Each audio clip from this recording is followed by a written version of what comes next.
নরসিংদী জেলার ৫টি সংসদীয় আসনে বাংলাদেশ জাতীয়তাবাদী দল বিএনপির মনোনীত ও ধানের শীষ প্রতীকের সব প্রার্থীর মনোনয়নপত্র বৈধ ঘোষণা করেছে নির্বাচন কর্তৃপক্ষ। জেলা প্রশাসকের কার্যালয়ে অনুষ্ঠিত যাচাই-বাছাই কার্যক্রম শেষে এই সিদ্ধান্ত জানানো হয়। মনোনয়ন বৈধ ঘোষণার খবরে দলীয় নেতাকর্মীদের মধ্যে উৎসাহ উদ্দীপনা লক্ষ্য করা গেছে। বিএনপির নেতারা সুষ্ঠু ও নিরপেক্ষ নির্বাচনের প্রত্যাশা ব্যক্ত করেছেন।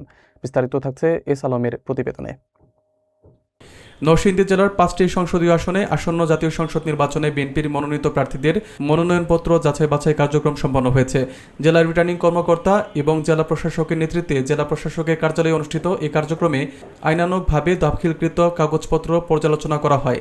যাচাই শেষে 5টি আসনের সবগুলোতেই ধানের শীষ প্রতীকের প্রার্থীদের মনোনয়ন বৈধ ঘোষণা করা হয়।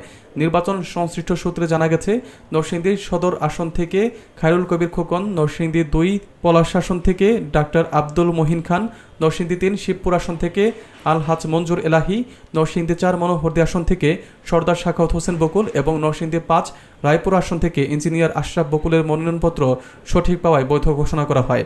মনোনয়ন বৈধ ঘোষণার পর জেলা ও উপজেলা পর্যায়ে বিএনপি ও অঙ্গ সংগঠনের নেতাকর্মীদের মধ্যে আনন্দ ও উৎসাহ লক্ষ্য করা যায়।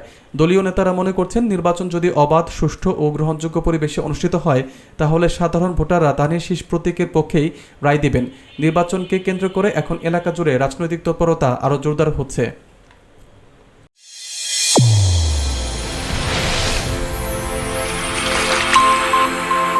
চ্যানেল A1 হৃদয়ের স্পন্দন।